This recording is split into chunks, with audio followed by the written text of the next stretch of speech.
एक खुला चैलेंज है। आप एक बात बताइए, अगर आप किसान नेता हैं और आप किसानों के लिए खड़े हैं तो आपका चुनाव से लेना देना क्या है?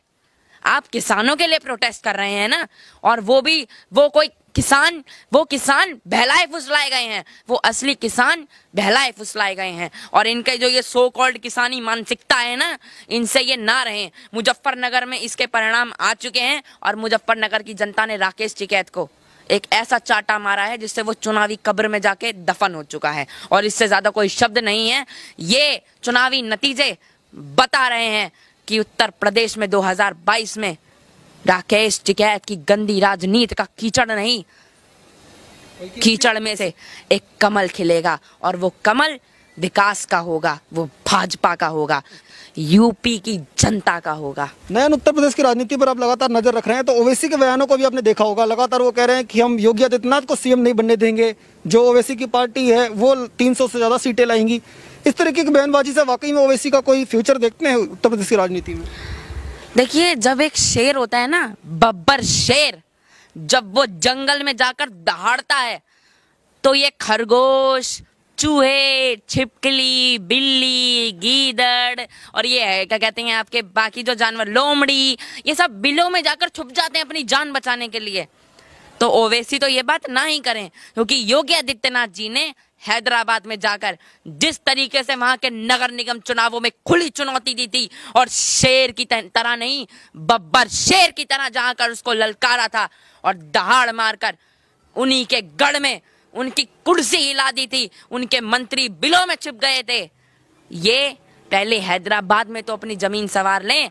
जिस बीजेपी का हैदराबाद में नगर निगम में कोई अस्तित्व नहीं था, वहां बीजेपी 30-35% वोटों से एक बड़ी पार्टी बनकर उभरी, बड़ी विपक्षीय पार्टी। और जिस तरीके से ये बोल रहे हैं ना ओवैसी कि हम 300 सीटें जीतेंगे, जनाब आप 30 सीट लेके दिखा दीजिए, मैं मान जाऊंगा कि आप भी शेर हैं। हालांकि आप लोमड़ी हैं, शेर तो आप हैं नहीं।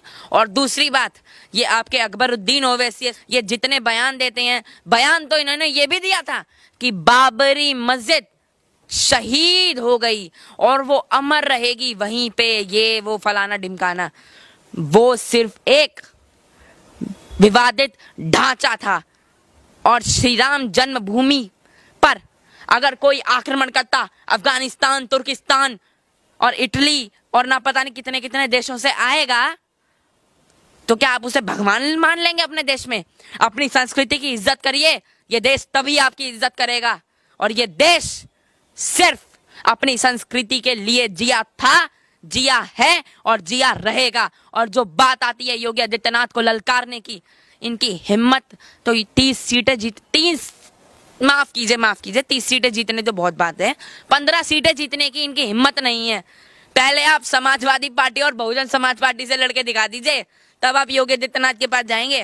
और बात करते हैं बाबरी मस्जिद की। बाबर हमारा कोई खास नहीं था, वो एक आक्रमणकर्ता था जिसने करोड़ों हिंदुओं का कन्वर्जन किया।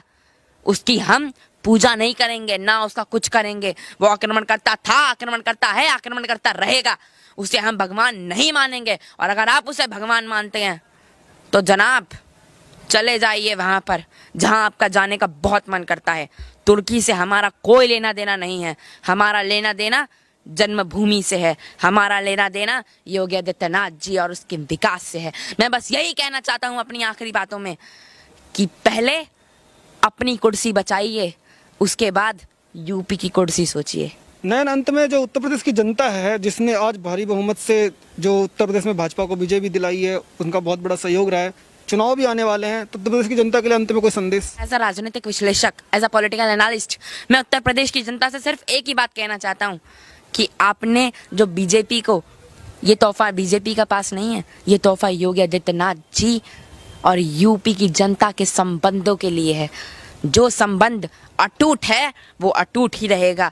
उसके लिए कितने ही चीजें, कितने ही लोग कुछ भी कर ले, कितना ही बोल लें, उसका चेप कभी अलग नहीं हो सकता। और बात रही यूपी की जनता से संदेश देने की, संदेश तो आपने दे ही दिया है। अब बड़ा एक संदेश देना है। ट्रेलर दिखा दिया है, ट्रेलर सुपर डुपर हिट है, आपके विकास का ट्रेलर है, थोड़ा फिल्म में भी दिखा दीजिए और फिर देखिए कैसे चमकेगा मेरा उत्तर प्रदेश, आपका उत्तर प्रदेश और इस पूरे भारत हिंदुस्तान का उत्तर प्रदेश। नमस्कार। तो ये थे हमारे साथ नयन, जिनसे हमने कई सवाल पूछे, कई चीज़ों पे बात करने की कोशिश की। बेहद ही सादगी से इन्होंने विश्लेषण किया। उत्तर प्रदेश की राजनीति में जो भी मुद्दे इस समय ट्रेंडिंग में चल रहे थे, सभी सवालों के बेहद सादगी से जवाब दिए। उत्तर प्रदेश के जो जनता है उसके लिए भी साफ संदेश दिया कि किस तरह से भाजपा के ये जो आज परिणाम आए हैं वो सिर्फ ट्रेलर है और आने वाले वक्त में जनता पूरी मूवी भी दिखाने वाली है। तो आप देखते रहिए ओ न्यूज़। धन्यवाद। जय हिंद।